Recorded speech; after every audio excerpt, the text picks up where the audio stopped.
All right, good afternoon and welcome. See, people are joining us. Just adding Spanish interpretation instructions in the chat box. And I will get us started with our intro as people are joining. All right. So welcome to Turning 18 and SSI, the facts you need to know. My name is Kylie and I am your Zoom support for today. And we are so excited to welcome Michelle Spadafore, the Senior Supervising Attorney at NYLAG, or the New York Legal Assistance Group's Disability Advocacy Project. So Michelle will be providing the content for today's webinar, but I just wanted to give us a little bit of housekeeping, a little bit about INCLUDEnyc. For more than 4 decades, we have been helping young people with disabilities, their families, and professionals. We offer a workshop, a helpline, and a variety of resources on our website, and I'll be adding that information to the chat box for everyone as well. And just a few notes, we are in webinar mode, so when you enter the room, your sound and video are automatically off. But if you do have any thoughts or technical issues, we have our chat box available and also our Q&A box for all questions today in your Zoom webinar controls. Just a note, there are a lot of folks registered for today's presentation, so we might not be able to answer every question, but we will add information in the chat box for you all to follow up as needed. We also have English subtitles and subtitles in a variety of languages today, so you can click the show captions in your Zoom webinar control to select the language you'd like subtitles in. And we also have Spanish interpretation for today's presentation. So to listen in Spanish, you can click the interpretation or globe icon in your Zoom webinar control. I will pass it over to Michelle to get us started with all the content for today, but welcome and thank you for joining. Hi all, I'm gonna share my screen here real quick.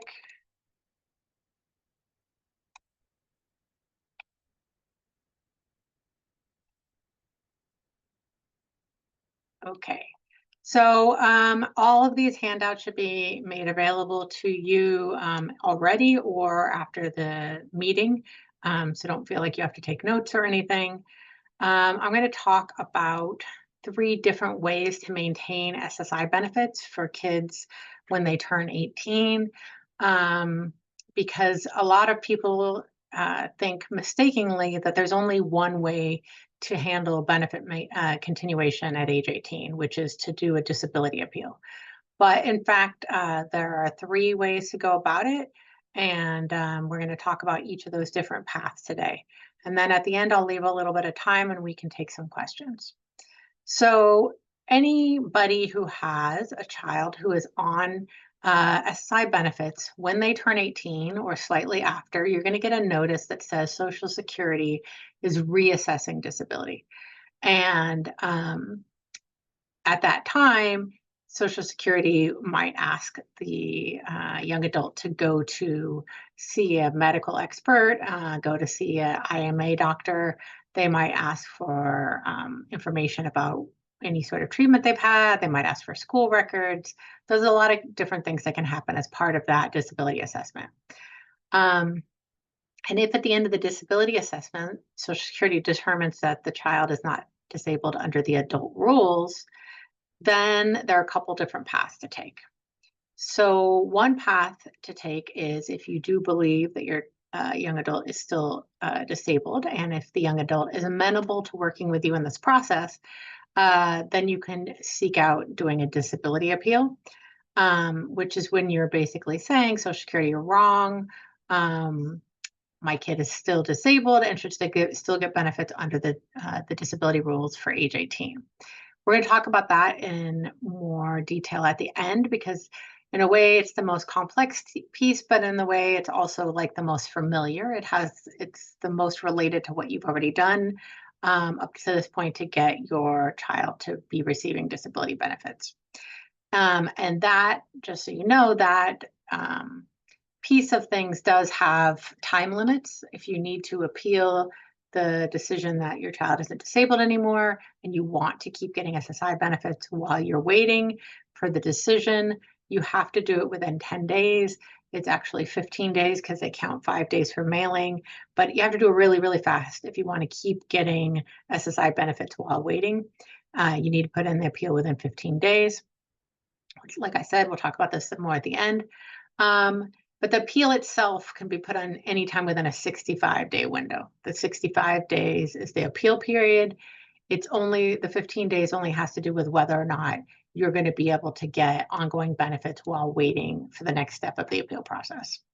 So just keeping in mind that when these notices start rolling in, you can't ignore them if you're going to want to take the next step, because there is a time limit on the ability to take the next step. So the piece that people are less likely to be made aware of, because almost all of the stuff coming from Social Security is going to be talking about disability appeals, is called 301 benefits. And 301 benefits are the #1 best program that SSI runs. I love them, and I have to say that they are the #1 most underused program that Social Security runs, because nobody knows about them. And oftentimes when people find out about them, they have missed the window and lost their opportunity to take advantage of them. So I know that we got many parents here today who have kids between the ages of 15 and 18, and I really, even 19-year-olds who haven't got to the end of the process yet and who are still in school should be paying attention, because there is another window of time here that we're talking about where you have to do something. And if you don't do something in this window of time, you lose your opportunity. So what are 301 benefits? 301 benefits are, Social Security has said what they would like to happen is for people who are found no longer disabled as an adult, they want to help people to get out into the job market. And they want to do that by helping 18, 19, 20-year-olds. They want to help them to get either more education, 2 years college, 4-year college, or to get vocational training and job placement, or some combination of these things. And they are more than happy for somebody to keep getting SSI benefits while they are getting that education, while they're getting that training. But to do it, you have to follow very specific timing. And this is what happens a lot of the times, is people don't know about it until it's too late and they can't go back and do it retroactively. So a lot of people say, I'm just going to go through the disability process, and then anything else, if I lose, I'll do it later. You don't want to do it later. You got to do it in the moment, because there's only a 3-month window. And if you miss your 3-month window, you've got a problem. So what do I mean by that?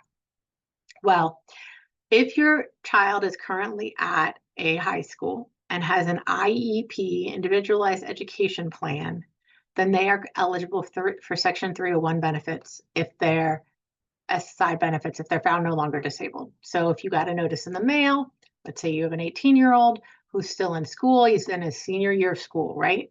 And he gets a notice in the mail in the senior year, and it says, we don't think you're disabled under the adult rules. Technically, as long as he's in school and he has an IEP in place, he's eligible for 301 benefits while he's still in school. And he can keep getting SSI until he graduates because of that IEP. Now, if you want to be able to keep getting SSI after graduation, you have to put a different thing in place called an IPE, just to be confusing, an individualized plan of employment. So what I think of it is, I think of it as an umbrella. When you're in school, you're under the umbrella of your IEP, and that umbrella allows you to keep getting SSI benefits. When you leave high school, you're coming out from under that umbrella, and you need to get under a new umbrella in 3 months. So within 90 days, you have to get under an individualized plan of employment. So how do you do that? You need to engage with whatever vocational rehabilitation program is your local one. In New York City, that is normally going to be Access VR. And you need to get in with your child to see an Access VR coordinator, and you need to talk to them about the education and work goals of your child, and you need to make sure that they put into place an individualized plan of employment. Now, your child can go by themselves if they know what all their work goals are, and if you talk to them beforehand and really set them up to do it by themselves, it's totally a thing they can handle on their own. If they, on the other hand, feel that they need you to be involved, oftentimes parents are involved in this process. So you talk to the VR person, you get your child enrolled with the VR program, and you get an individualized plan of employment in place. Now, what goes into that plan? What goes into that plan depends on your child and what their goals are. So I've had clients who have had their goal be 2-year college. I want to go to 2-year college. I've had one that wants to go to 4-year college. I had one that wants to get vocational training and then job placement. I've had all of those things, and all of those things are something you could put into your individualized plan of employment. Not only that, but you can change and adapt your individualized plan of employment as time goes on. So I had one girl who she really wanted to be a veterinarian, and she got an individualized plan of employment, an IPE, to go to a 4-year college to try to study for veterinary school. But she had a pretty serious learning disability, and it was a bit of a struggle for her. So she ended up dropping out, and she went back to Access VR, and she made a new IPE with her new goal. And her new goal was to be more like a vet assistant and to get some vocational training and then help with job placement. So that's what she did instead. So she was able to adapt her goal, get a new IPE, and get back on track. And during all of this time period, she was able to keep getting her SSI benefits, even though Social Security had decided that she was not disabled anymore. She was able to keep getting SSI until she became employed. She started working, and then the SSI stopped. So this could go on for 2, 4, 5 years. I had one kid who went all the way through a 4-year college. It took her 5 years. She got SSI the whole time until she graduated and got employed. And this is something that any kid who has been found to be not disabled anymore, Social Security sent a letter and said, you're not disabled anymore. You're not going to get SSI for disability anymore. As long as they're under an IEP, because they're still in high school, or they have gotten out of high school and now they're under an IPE, Individualized Plan of Employment with Access VR, and they have made that transition within 3 months. You can't be not under an umbrella for longer than 3 months. You have to make that segue pretty fast. So I always recommend that people talk to their vocational counselors and youth transition specialists in the last couple months of school to make sure that they're getting connected to Access VR and they're in there right away to have that appointment and to get this put in place so that they can get it put in place within the 3-month period. You don't want to wait until graduation and then, well, let's just hang out for the summer and then we'll see how we're feeling in September. That's too late. You have to have it happen within 3 months of leaving high school. So you really should be trying to line up that appointment with the VR program, in your last couple months of high school. So even if you don't line it up, any of the time while you're in high school under the IEP should still count for 301. If you can line up the IPE as well, then you'll have the coverage for the whole time period until you either stop engaging with the program voluntarily and you go do something else, or you find a job and are employed, and then the benefits will stop. So this program is seriously underused because what people don't realize is that if you want to pursue the disability benefits because you think the disability continues, you have to be doing this education and training path at the same time. You cannot get on this path after you've done a disability appeal up to a judge level and it's like 2 or 3 years later. You have to be doing this at the same time. And this is what we talk about for option number 3 down here, is if you think there's a chance that you want to pursue the disability option, my advice is you should be laying the groundwork for the 301 option at the same time, just in case you lose at the hearing. Then you would be able to fall back on this and still get benefits while your child is getting education or vocational training. So to do that, you're going to follow both of the steps above. You're going to follow all of the steps for option 1 to do the disability appeal. That's going to go down one path. And in the background, you're going to do the steps for option 2. You're going to make sure there's an IEP in place in high school. You're going to make sure that you go to the vocational program within 3 months and get the IEP in place. You're going to make sure your child is going through the process of doing whatever vocational thing that they have put on as their job plan, whether that's education or training. And then if the disability appeal is granted, 301 benefits aren't needed. That extra work you didn't have a negative impact. Arguably, your child got more education, but you're not going to need it because the disability appeal was granted. On the other hand, if the disability appeal is denied, then at that point you can tell Social Security, my child is eligible for 301 benefits. Here's proof that they had this IPE and the IEP, and therefore their benefits should continue. There's also, besides the IPE and the IEP, which you should save, you should just have a folder that you're saving called 301 benefits, and you should save all your IPEs and your IEP in it. And if you have like adjusted IEPs over time, like that change that I told you my one client had, you should save those. And then each time you get a new one, whether it's the IEP or the IP, you have to have a particular form filled out by either the high school or the VR agency, whichever one was the one who created the program. And I just say to people, just make a folder. Just make a folder, put the IEPs in it, put the IPEs in it, get the form filled out every time you make a change, put that in the folder, put that in the folder.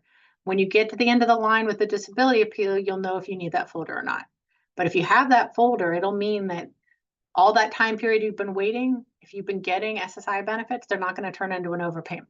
They're going to be covered by 301. And it'll mean you can keep getting the SSI benefits going forward. The other reason that 301 is really important is a lot of times we see people stop getting benefits at age 18 because the parent says, let's appeal the disability, and the kid says, I don't want to. I don't want to. I want to try to work. I want to try to go to school. I don't want to be on disability anymore, etc. That's fine. That is totally valid. But the point of 301 is you get to try to get that education and training that you want with a little bit of a safety net, and you get to keep getting the SSI benefits while you're doing it. So you could go to college and go to a 4-year college and have no SSI if you don't go to Access to VR first and get the IPE, right? Or you could just take this little step, go to the vocational program, get an IEP in place, go to the same college program, but be getting SSI the whole time. The only difference between those two folks is one of them went in and got the IPE in place with the goal of finishing college, and one of them didn't go to Access VR. And that difference is the difference between having benefits this whole time and not having benefits. So it's really, really important. And the timing is really critical. And I just see so many folks that would really be helped by this, but they didn't know about it in time and they missed that 3-month window. And it makes me sad every time I see it, because I love to see kids go out and get more education and training. And I hate to see them miss a window and not be able to get benefits while they're doing it. So I made this just to show you the 3 ways you can go about approaching things: disability appeal only, 301 benefits only, or my preferred way of doing it is to do both at the same time. The only time I wouldn't say to do both at the same time is if you have a child who had a disability that was pretty, serious when they were a kid, but you all agree at this point it's mostly resolved itself. You don't think that the child still has a disability at this point that would be making them not be able to work. If you guys agree on that, you don't have to pursue the disability appeal. Just go straight to 301. Just go straight to number 2. Only if you both 100%, no, you know what? It's not going to work. I don't think that I am disabled in the purposes of like being able to work. I think I could work. Just go straight to number 2. But if you think there's a chance, you're not sure, you don't know enough about Social Security's rules to know whether the disability would continue as an adult, then do both. But I very, very, very rarely am I going to say just do number 1. I don't just do number 1. Try to lay the groundwork for 301 while you're doing the disability appeal. It doesn't hurt. It's just a little bit extra work, and it can really help you in the long run if you lose that appeal. Okay, so I got 2 more handouts, and I got one for each flavor. So the 301 handout is walking you through a little bit more of what we just talked about. And it talks about, you have the student who has the IEP in high school, and that you can be eligible for 301 when you're under that IEP. Even if the disability cessation, let's say it happens to somebody when they're in their junior year, right? Or they're in senior year and they're repeating, right? So they're in senior year, they're 18, they hit 18, they get that denial, but they're still in high school the next year. If they're under the IEP this whole time period, they should still be able to get 301 benefits. Even if they don't go connect to Access VR later, anytime you're under the umbrella of the IEP, you're eligible for 301. But a lot of people don't know this. And so when they lose the disability case, they don't go back to Social Security and say, you're trying to say I have an overpayment here, but technically for most of this time period, I was under an IEP. So I don't have an overpayment. I should get 301 benefits. So you always have to do that extra step. If you lose the disability appeal and you aren't pursuing it any longer, you got to go back to them and you got to say, I want to apply for a 301 benefits. And I got to tell you, a lot of the local office workers, because this is such an underused program, they might not know about it. Okay, they might not understand what 301 is. What are you talking about? You got denied. The only thing you can do is do a disability appeal, but they just aren't aware of it because not enough people use it. So you should always say, there is something called 301 benefits. Please give this to your supervisor. I want to do an application for 301 benefits. And arguably, at least the supervisor or the manager at every field office should know what 301 benefits are. So I put this little section in here because I cannot overemphasize this enough. This piece, the timing, is really the number one reason people don't get benefits. Number one reason. Do not wait until the student leaves high school. Help the student connect to Access VR and meet with a vocational counselor to create an IPE while in the last semester of school. If for some reason they say, oh, well, we can't do this, you're still in school, then ask them to set it up, like connect with them while you're still in school and ask them to set it up for like the week after graduation. But an IPE doesn't happen overnight. So you really want to, if they won't meet with you while you're in school, you want to be meeting with them almost immediately after graduation in order to give them time to work up the vocational plan in that 90-day window. And if they will let them set it up while they're still in school, you can always set the IPE goals to take effect when they leave school. So you can say, this IPE to go into effect in June, prepping for going to starting a 2-year college in September, or whatever the case may be. Vocational training, job assistance, whatever. And the other good thing about going to college or doing any of this through Access VR is they even have the funds that they can put into the plan to give some extra money to pay for books, or to give some extra money to pay for things that are like accommodations. Like if somebody's got visual problems, they can pay for like bigger screens. There's just other things that they can help to provide funds for to help the person do their training. So it's anything that a kid would want to do on their own for education. If they do it through Access VR, it not only gets them the protection for SSI, but also can get them additional things like books and stuff. So if you reach out to Social Security and you even run it up to the manager and the person's just like, I don't know what 301 is, I don't know what you're talking about, or giving you some advice about doing a disability appeal and they're saying, I don't believe in 301, I don't know what 301 is, then this link right here tells you where the regional offices are, and you can reach out to the regional office for Social Security because they do 100% know what 301 benefits are and what the process is. The one thing you don't want to do, though, is do not send any Social Security numbers by email. If you reach out to them by email, you should give them contact information for them to reach back out and call you, and don't give any SSNs by email.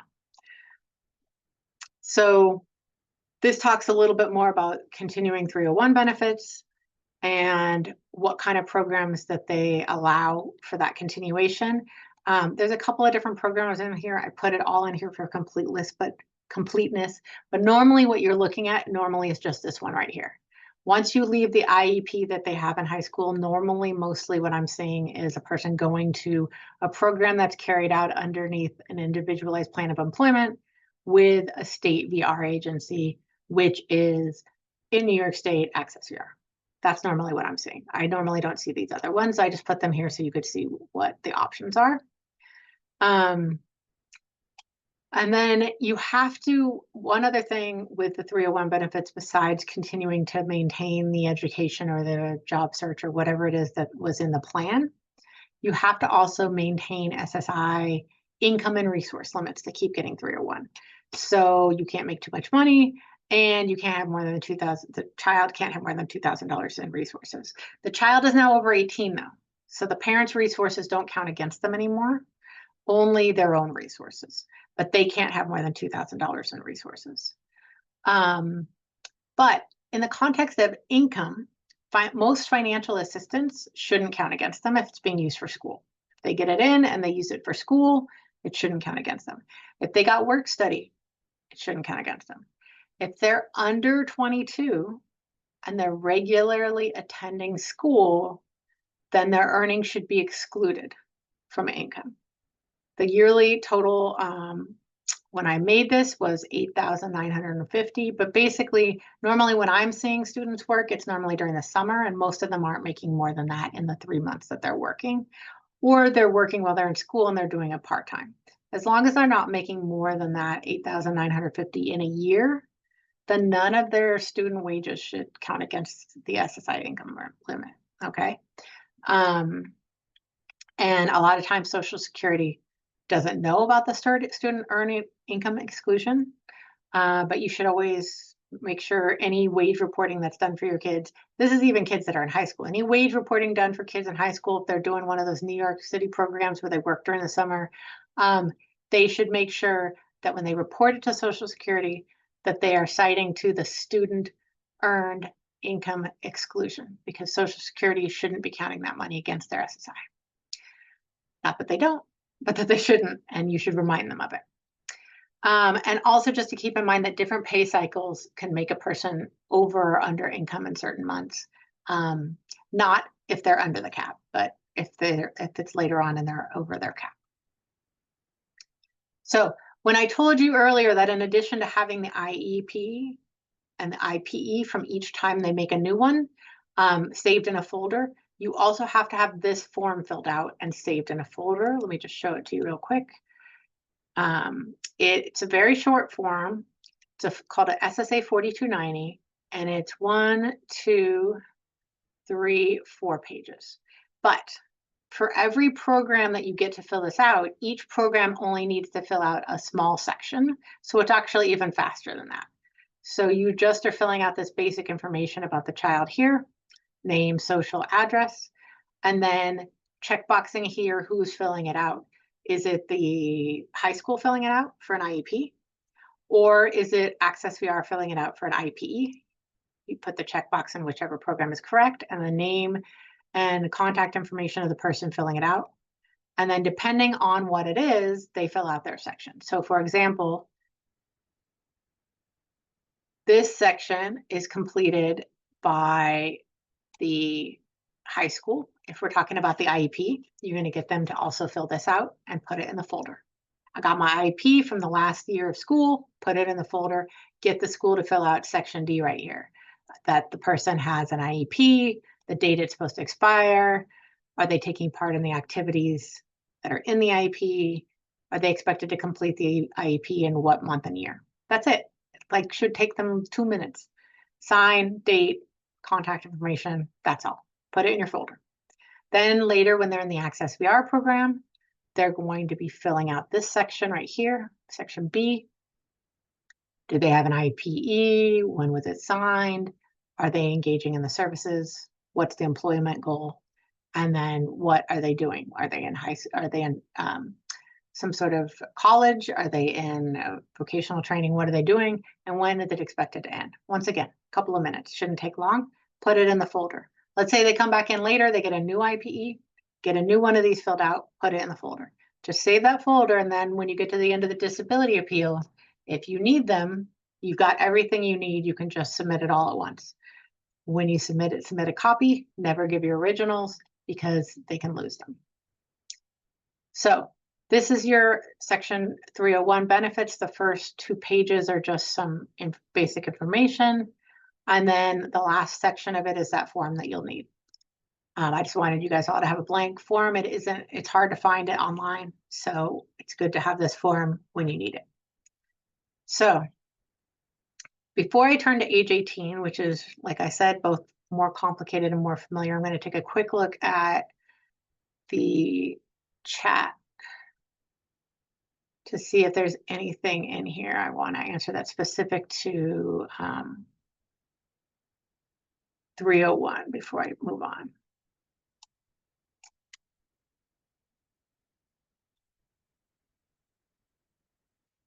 Somebody says, my son applied at age 19, so I realize it's not the right webinar for me. Yes, this only applies if your kid has been getting SSI as a kid.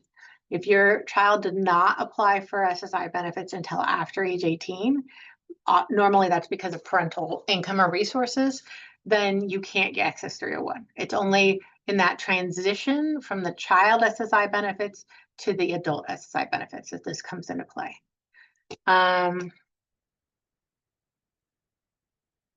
What determines whether they're disabled anymore? They basically are looking at if the child can do work, 40 hours a week of work, whether that's heavy lifting work, but with like not that much intellectual stuff involved, or whether it's super intellectual, but sitting in a desk. It could be any of those types of gamut of jobs. A lot of times we'll see people who had things that were very disabling when they were a kid, but they've actually improved a lot, or kind of like mid-range asthma cases are much harder to become disabling as an adult, things like that. If you aren't sure, if you're like, I think it's still disabling, but I can't tell, then I would advise you to do both things. Follow the disability appeal route, but also lay the groundwork for 301 benefits. Is Section 301 the same as a PASS plan? Not exactly. So when I told you that I mostly see people go under one of these programs here, and the one I normally see them under is the state VR agency. The other thing you could be engaging in to be eligible for 301 benefits is a PASS. That is one of the plans that counts as an appropriate program that you could be involved in. And then you'd be getting that form filled out that I told you about, but by whoever's running your PASS program. Is there a limit of income they can make to keep their SSI? Yes, we talked about that. I think I covered that after you posted this. How can Social Security tell an individual who has some serious restrictions that they're not disabled? Social Security has no institutional memory. What that means is you might have been engaging with them and providing evidence about disability for years. When they are reviewing your child at age 18, they are treating them as an adult, and they are not necessarily, not always, but not necessarily going back and looking at all those records, because they are looking more like, oh, you're an adult now, let's just look at your modern records. So a lot of times what we see them do is they just look at whatever the pediatrician's records are. And for many kids, the real information about disability comes from school records, right? Because that's where all the testing was done, that's where all the acting up or the need for extra help was done. All of that is done through school records. And if you just get the pediatric records and it's just like treating them for colds and flus, then it's not going to really show what's going on. So anything that is from the school records that is relevant, which normally is almost everything, you need to get that to Social Security. You can't presume that just because you gave it to them in the past that they're going to look at that. Any of that stuff that's relevant, any of that testing that's relevant, any of those old IEPs that are relevant, you need to get that to them. You shouldn't presume that they're going to go back in their files and look at that. If you have guardianship of your child when they turn 18, will they still count your income? No. Once a person turns 18, the income and resources of the parent are no longer deemed to them, even if they're in guardianship. How long would it take to get approved for SSI at age 18? If you are already on SSI benefits and you file your disability appeal within that 15 days, you can keep getting SSI while you're appealing. If you are you hadn't been getting disability benefits and you applied for SSI at age 18, it could take anywhere between 6 months to 3 years. It really depends on whether they approve it at application or whether or not you have to go up to hearing level. You can apply for an adult at age 20. That's perfectly fine. Just make sure, even up to age 22, I would say if you have a child that had a disability when they're younger, even if they aren't getting SSI benefits, I would have them get their school records, anything that's from the special education program, any testing, any of that stuff, I would submit that, even up through age 22, because they should be looking at stuff from like age 16 to 22 as being relevant to the young adult, even if they are over 18 now, they should look at those records. If your son or daughter doesn't have SSI now and they're 16, when should you apply? You could apply now if you want. If you want to try to get 301 benefits, you need to apply now. You can't wait till they're over 18. But if you can also wait. If you've got too much resources or income, you can also wait until they turn 18.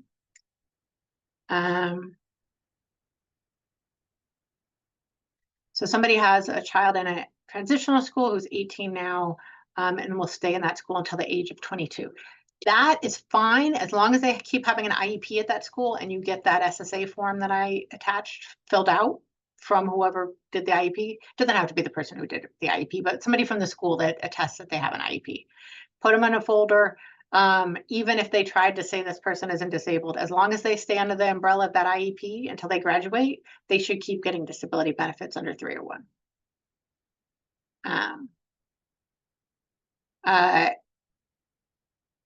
Sometimes you're going to have to wait until the person turns 18 if the parent has too much income and resources, and then you're not going to have the 301 apply. But if the person's been getting it as a kid, then you should definitely be looking at 301.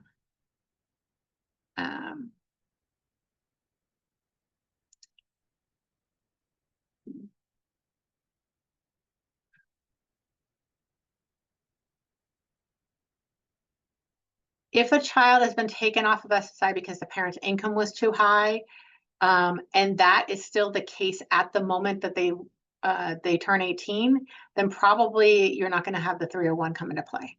You're going to have to wait until they turn 18 if that income stays high, and then do a new application. However, if it's sometime between now and age 18, the income goes lower again, you can go back to Social Security, show the change in income, and depending on how long that took to happen, you could conceivably get the SSI turned back on. If it's within 12 months, you could get reinstated without a new application.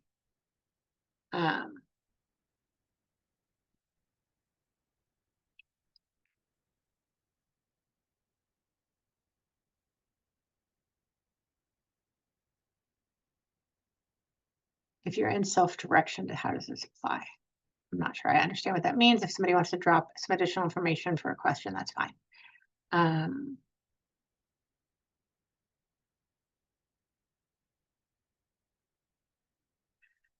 So I sometimes see clients that have OPWDD, but that doesn't necessarily mean that those records get to Social Security. There is no direct pipeline. So if you have OPWDD records or proof that there's some sort of additional like supportive whatever that's happening through them, you should make sure that gets over to Social Security when they do the disability assessment.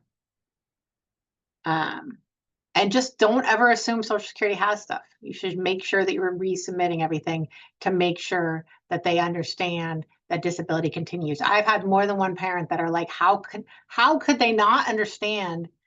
They've been giving my client disability, or they've been giving my kid disability for all these years. They know how disabled he is. They know he's like, can't do this, that, and the other thing. How could they think he could work? The answer to that is normally they're not looking at those old folders. They're normally just looking at new stuff. Now, that doesn't mean they shouldn't have looked at it, but you can't guarantee they're going to look at it. So you need to make sure you get that information in.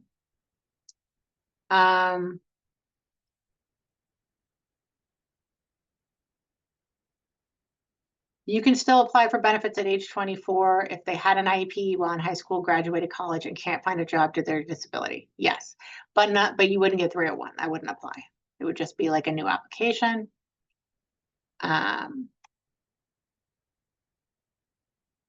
Yes, a person can be qualified for disability with OPWDD, but that does not mean they will meet the requirements for Social Security. Exactly. So let me just jump back to the age 18 stuff really quick. Let me just show you what I put in here because I want you to be able to look at it later. We're not going to go through all of it. I just want you to see what's in here. This first part is to talk to you about all the different steps that go into the process of a disability appeal at age 18. And what they call it is like age 18 transition or age 18 reassessment, redetermination. So what happens is any kid that hits 18 that's been on SSI is going to get reassessed. And the reason they're reassessed is they want to assess them under the adult rules. The adult rules and the kid rules are different for disability benefits. And one major piece of the adult rules is that they look at whether or not a person can work. Okay, obviously they didn't look at that for a kid. When they're turned into an adult, they say, despite your disability, could you get a job and do a job 40 hours a week? And if the answer to that is yes, you might not think the answer is yes, but if Social Security thinks the answer to that is yes, they're going to say your child isn't disabled any longer. Okay, so the first thing they do is an initial disability review where they're going to look at the medical records. This is when you have an opportunity. They should let you know. You should get a letter that says we're starting the disability review. And when you get that, you should make sure that you get them anything that you think is relevant. So I give you a whole list of different things you could provide: school records, vocational records, medical records, etc. If they want your kid to go to see a doctor, you need to send them to see the doctor. They have to go and do it. If they don't do it, then they're not complying with the program, and they could not only be denied, but also that the money they're getting, if they're getting an SSI while they're waiting, could be in jeopardy later. So it is very important that they go to any appointments and that you give them any records. So this gives you a whole list of what you could be submitting. And keep in mind, Social Security isn't doing the disability review. They'll take the appeal when you have an appeal, or they'll take the record and they'll send it over to the state, and the state analysts actually get paid by Social Security to do these reviews. So you want to make sure that all the records get submitted to that person, to the analyst from the state that is doing the review. You should know who it is because they're going to send you a letter that says, hey, fill out this form. Hey, go to this doctor. Hey, do this thing. And that form on that front page should be like a letter, and it'll say it's coming from something like M. Smith or Disability Analyst 582. They don't like to use their name. So they'll use a number or they'll use a last name only. But that person's phone number and fax number should be on that letter, and that's the person you want to send all your records to. Okay? You can submit them technically to Social Security directly, and technically Social Security is supposed to send them to the analyst. And you can do that if you never got one of those letters, but it's always better to send them directly to the analyst when you can. If you aren't sure who the analyst is, you didn't get any letters, it's been a couple months, you haven't heard anything, this number right here, 800-522-5511, is the place that can get you in contact with whoever your analyst is. Okay. This link right here also gives you the phone numbers for all of the field offices. Actually, all of the field office nationally. So you can also check there to get to call the field office. This is talking about the medical exam I told you about that they have to go to. It's called a consultative exam. In New York City, it's generally with IMA, which is the company that they contract with to do these. If your child cannot speak well or comprehensively about their condition, or if they have little insight. So if somebody asks them about things, they would say, it's fine, I'm fine, it's fine. You should go with them to the exam because somebody needs to actually speak for them and talk about all the restrictions they have and problems they have doing things. So the next thing that could happen is you could get a notice after this initial review that says your child's disability continues, in which case you're fine, you're good, you don't even have to keep up with 301 anymore, everything's done. More often, what will happen is you'll get a notice that says notice of disapproved claim, and it will say the disability benefits stop as of a particular month. That is the one that you need to respond to within 15 days if you want to keep getting SSI without stopping during the appeal process. You can file the appeal within 65 days, and you're still going to be timely. But to get that continued benefits, you have to do it within 15 days. All right. And then you're also going to fill out a statutory benefits continuation election statement, which is basically just a thing that says, I want to keep getting SSI while I'm appealing. That's all it is. I want to keep getting the SSI and Medicaid while I'm appealing. So there's 2 forms that have to be filled out at this period, right? Request for reconsideration, disability cessation, and SBC election statement. So just to show you really quick what's in the rest of this packet, I'm going to go back up in a minute. I attached all these forms, okay? So you can get them off the internet. You can just Google them. But if for some reason it was difficult for you or you wanted a hard copy, I just want to make sure you guys see what they look like. This is the request for reconsideration that you would do if you got back that denial. It's a 2-page form. It's pretty simple. And it needs to be submitted to your local field office, your local Social Security field office, which you can find online by Googling SSA contact. And there's like a place to put in your zip code. And then it'll give you the address and the fax number, and you can either mail it or fax it. So this is the reconsideration form. This is the one you got 65 days to put this in to appeal. And then this one, the 792 one, this is what you use if you want to keep getting SSI while you're appealing. Some people don't want it. Some people are like, let me just see if I can win or not. And then if I win, I'll get retroactive benefits. But I don't want to get it and then find out that I wasn't supposed to get it. I don't want to deal with that. So you make that decision. You and your child should make that decision together about whether you want to get the benefits while you're waiting or not. And if you do, you need to fill this out. And this is the one that has to be done within 15 days. So you'd have to do them both together within 15 days, or if you don't want the SSI benefits while you're waiting, you just do the first one I showed you. And so you see, you can click here, I do not want my SSI payments continued, or I do want my SSI benefits continued, basic contact information, also about whether they want Medicaid, right? And then signing and dating, etc. Unless you have guardianship, if your child is 18, they have to be the one signing these forms. Unless you have guardianship, because they are now an adult, unless they have guardianship, or you are the formal rep payee with Social Security, then they have to be signing these forms. So the next thing is a request for hearing. We're going to go back in a minute and talk about where this comes into play, but I put in the request for hearing here, and you can use this same form that we just talked about benefit continuation at the hearing level too. It's the same form, you just have to do a new form at hearing level to keep those benefits going. So, like I just said, you're going to fill out that reconsideration form and the statutory benefit continuation form. 2 forms, they're very basic. It's mostly just like, I want to appeal because I think you're wrong, and I want the SSI benefits to continue because I need them. Like, and then you put the name and the date, and it's very simple. It's not complicated. The most important thing is just to get them in time, okay? And to keep a copy. If you mail it, keep a copy. If you fax it, keep proof of receipt for fax. If you take it in person, get them to stamp your copy. Just keep proof that you submitted both of them on time. If it gets denied at this level, hopefully during this whole time period, you're still over here on the side doing all the 301 prep, right? Your kid's gotten out of school by this point. They're within 90 days getting under the IPE, then they're starting college. All this stuff is happening, and you're keeping everything in your folder, right? As backup. And then over here, you're doing the disability appeal. And everything else, you're keeping all the paperwork as backup. They're going through the program, okay? You, at the end of the recon, you can do one of 2 things. You can say, okay, you know, we accept that. We're not going to go any further. It's fine. Let's pivot and go into the 301 benefit realm now.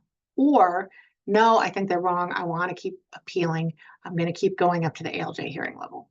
So once again, you've got 60 days to appeal and 15 days to do benefit continuation.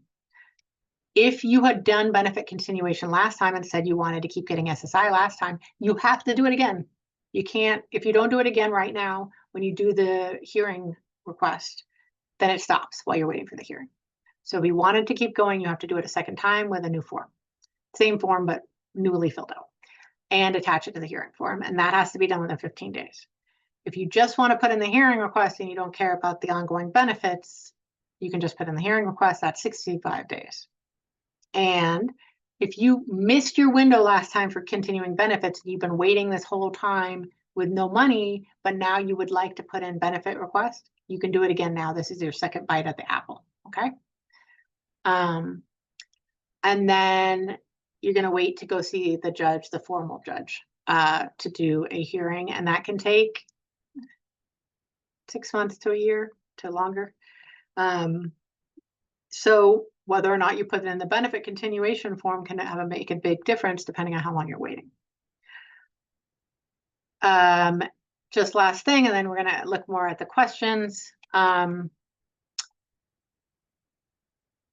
the OHO hearing, you will get a hearing decision that will say either that the disability continues, that the young adult is not disabled, but they can continue to get benefits under 301, or not disabled and no longer eligible for benefits.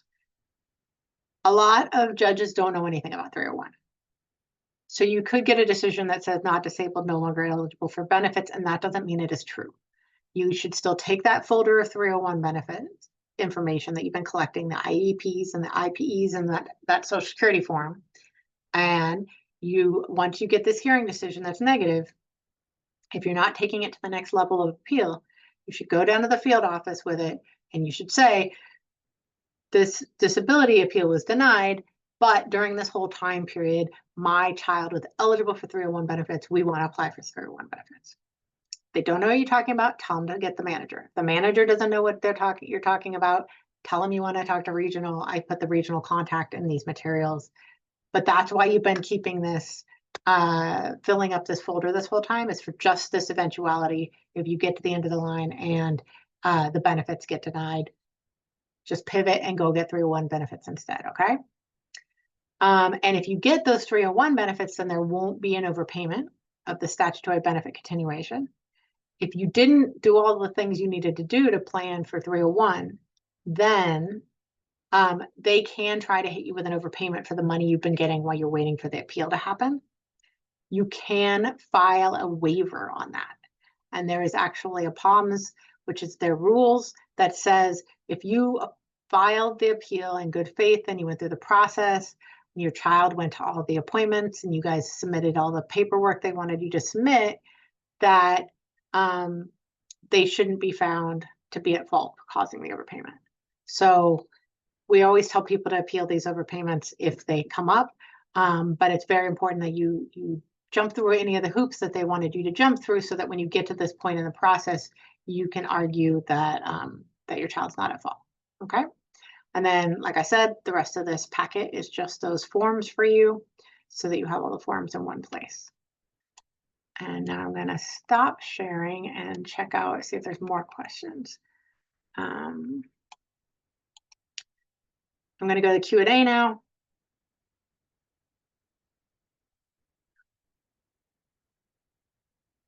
The Department of Health State Disability Review Unit for OPWDD is not the same, although technically, probably in some manner, the state stuff is connected, but they don't necessarily talk to each other, and becoming eligible for OPWDD is not going to translate over to SSI benefits. You're going to have to do two separate kind of paths. We talked about no longer disabled, in school until 21.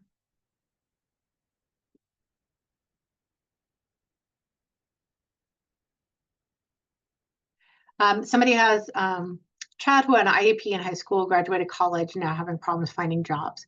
It is still worthwhile to connect with Access VR. Access VR can help with vocational training. They can help with job placement. They can help with things like that.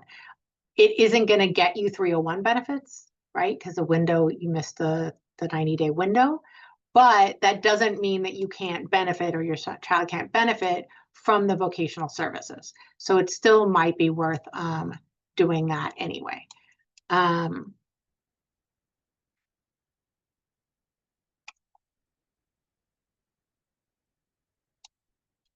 So like I said before, anybody who's waiting to apply for their child for benefits when the child turns 18, you're just going to need to file an application when they turn 18. Just call Social Security, just tell them you want to put an application. Don't call them before, well, you can call them before age 18 to put in the application date, to like put it on the calendar, right? Because sometimes they don't have anything for a week or two or months. But don't have the appointment before age 18. Because I had one time we were like jumping the gun. We went in 2 weeks before somebody turned 18. They did the whole disability appeal process and they were treating it like a kid case.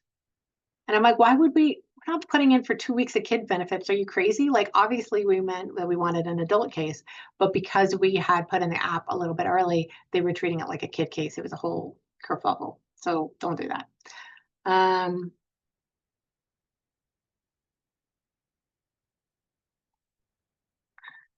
You cannot receive both SSI. Well, you cannot receive both SSI and 301. It's more like 301 is actually a flavor of SSI benefits. You cannot receive 301 SSI benefits if you are disabled, okay? You're only going to get to the path where you're on 301 and getting SSI under the benefit of 301 if they have found you no longer disabled, which is why I say a lot of people wait until the end of the disability appeal and then they try to do this. It's not going to work. You have to lay the groundwork, and then if at some point they decide you aren't disabled, then you bring out the 301 benefits at that point. So the disability path has to get to the end, or you have to decide that you're not taking it at all before the 301 comes into play. But they both technically, they're going to look same in the bank account. They're both SSI benefits. They look exactly the same when paid. The difference is just the route you're taking. We talked about 301 and pass. If your son wants to pursue college and then go into the workforce, he shouldn't try to apply for SSI or just apply for 301. You can't apply for 301. 301 only gets into the action if you're a child on SSI, you've gotten to the moment of the age 18 transition onto adult benefits. That's where the 301 comes into play. None of the 301 stuff comes into play if you are waiting until 18 for the child to apply as an adult.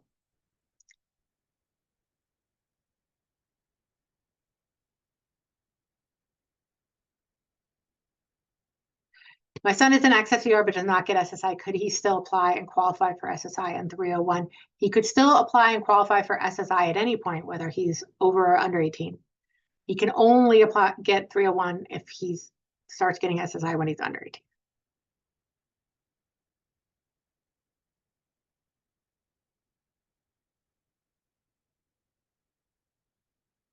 You can always apply for SSI at any age.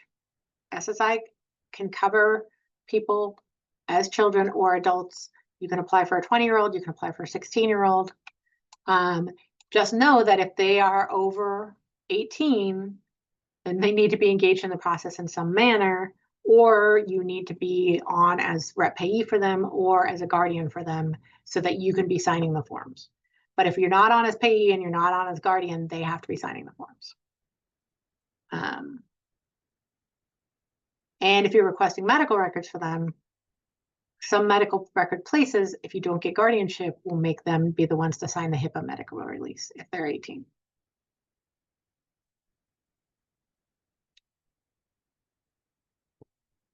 A lot of this stuff is about timing of applying for SSI, and I think what I'm saying covers everybody for those questions.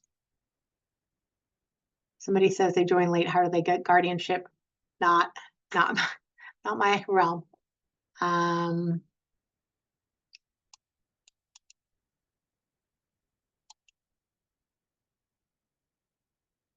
a person who is 18 years old, new to SSI because of household income was too high, could they do a PASS plan? I never deal with PASS plans, but arguably, could they do Section 301? No, they couldn't.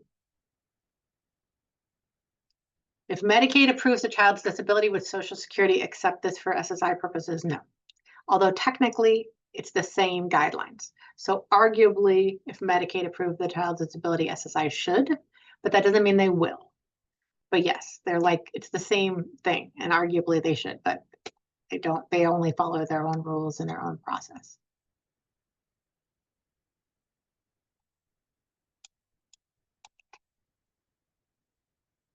I don't know anything about college funding, I'm sorry. Once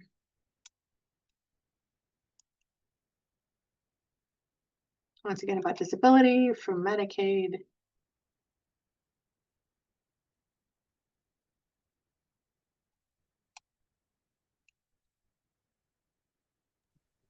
Somebody's asking, do they have to be a guardian for their kid to be able to sign the SSI application? You can be the rep payee. So that is set up through Social Security. You're going to call Social Security. And you're going to say, I want to file an application for my child. They're 18 years old, but they can't handle their stuff very well. I want to be put on as payee so I can do all this stuff for them. And if they set you up as payee, then you can sign all of the forms and get the application rolling and all of that type of thing. I'm sorry to interrupt, Michelle. I know it is 5 o'clock, so I just want to be mindful of everyone's time. We could probably take another question or so, but we will also be, sending all these materials, or you should already have all these materials as well. The last question is about income limits, and I can't really speak to that right now because the answer is it depends. Depends on whether or not it's like earned or unearned income, how many parents in the household, how many other kids in the household. There's a lot of different pieces that go into it. So if you aren't sure and you can always call Social Security and ask and give them a rundown of the finances for the household, and they'll let you know whether it's over or under income. Thank you so much. This was a big wealth of knowledge for everyone who attended. I know you answered a lot of questions, so we appreciate you joining us tonight. I did just pop up our final evaluation poll. If folks have a moment to stay and answer that, that would be really helpful. But otherwise, you can enjoy the rest of your evening. Thank you.